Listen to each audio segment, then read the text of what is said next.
चुपचाप अपनी सम्मति से मेरे साथ चल। लक्ष्मण, कहाँ है आप?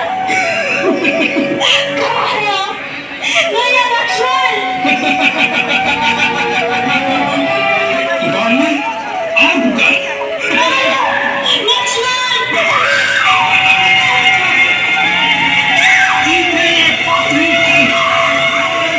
राम और लक्ष्मण सीता की खोज में दर दर भटकने लगे। वही नाम की भेंट हुई रुद्र अवतार पवन पुत्र हनुमान से।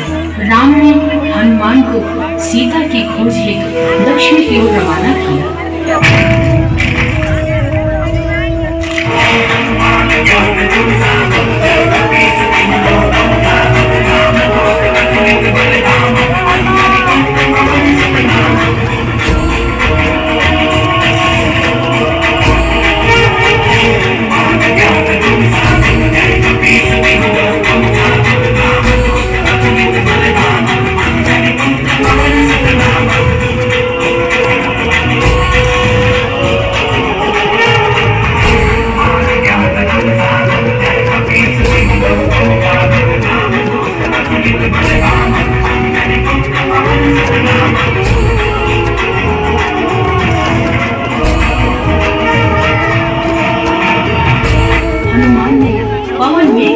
लंका पहुंचकर माता सीता का कुशल क्षेम जाना और फिर लंका नरेश के दरबार में पहुंच गए। लंका नरेश रावण, मैं राम भक्त हनुमान आपके लिए प्रभु श्री राम का संदेश लेकर आया हूँ।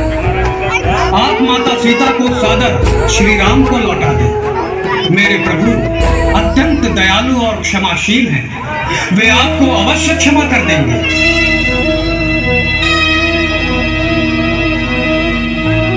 मूर्ख वानर, उन वनवासियों का दूत, वह वन की खाक छानने वाला राम, इस त्रिकालदर्शी स्वर्ग पृथ्वी और पाताल का स्वामी रावण को क्षमा देना।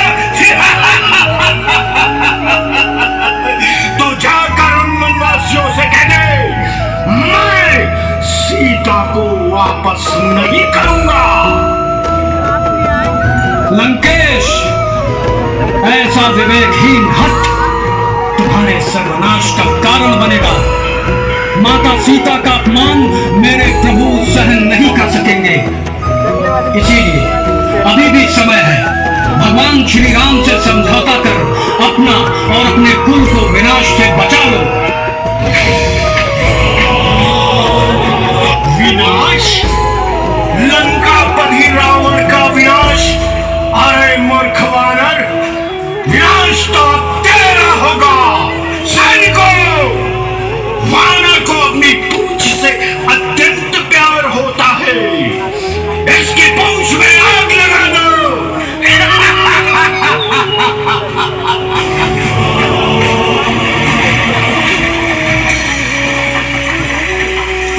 समझौते के समस्त प्रयास असफल हुए। वानरराज सुग्रीव की वानरी सेना रीक्षराज जामवंत, महाबली अंगद और राक्षस कुल के भीषण की सहायता से राम ने लंका पर चढ़ाई करने का निर्णय लिया। हम आसान की सलाह पर इन्होंने राम को चंडी पूजन करने का भाल किया।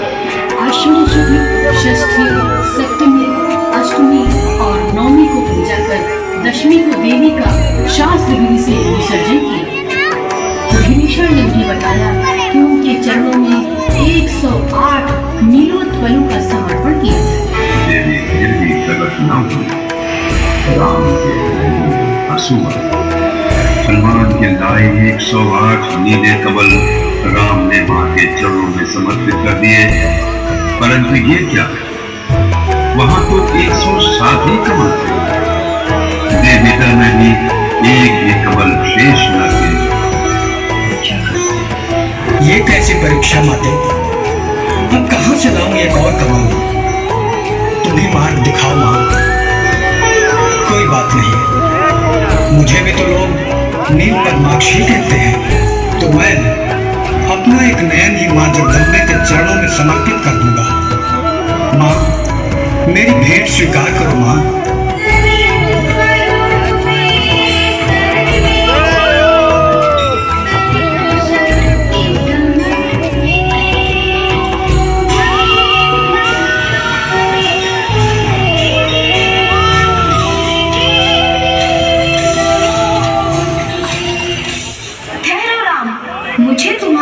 चैन नहीं चाहिए।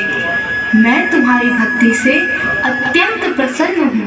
मेरा आशीर्वाद तुम्हारे साथ है। माँ का आशीर्वाद पाकर राम रावण से युद्ध करने चल पड़े। भयंकर युद्ध हुआ।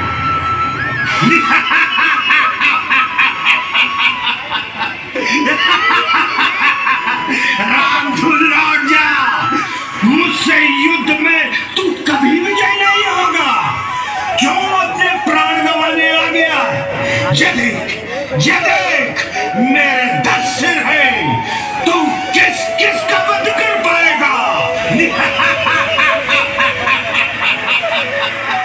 रावण, ये मेरे और तुम्हारे बीच का संघर्ष नहीं, बल्कि ये सत्य और असत्य का, पाप और पुण्य का संघर्ष है। और जीत हमेशा सत्य की ही होती है।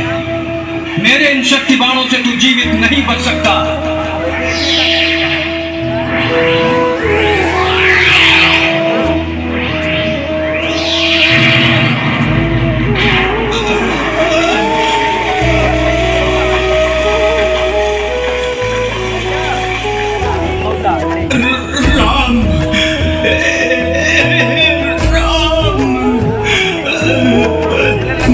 जीत गए राम।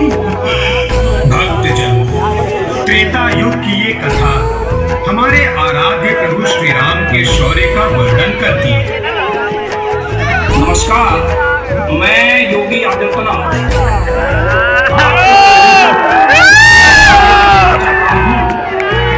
ये प्रभु श्री राम का ये निर्माणाधीन मंदिर शीघ्र ही पूर्ण हो जाएगा और वर्ष 2024 के आरंभ में ही इसके दर्शन का लाभ मिल सकेगा।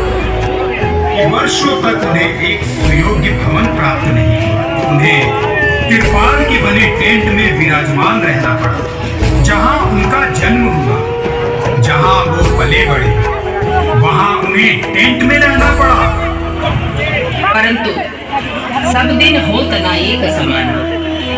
भारत सरकार और उत्तर प्रदेश सरकार की दृढ़ता और भारतीय न्याय प्रणाली की सत्यता एवं न्याय प्रियता के कारण अयोध्या में राम जन्मभूमि पर भव्य राम मंदिर का निर्माण हो रहा है।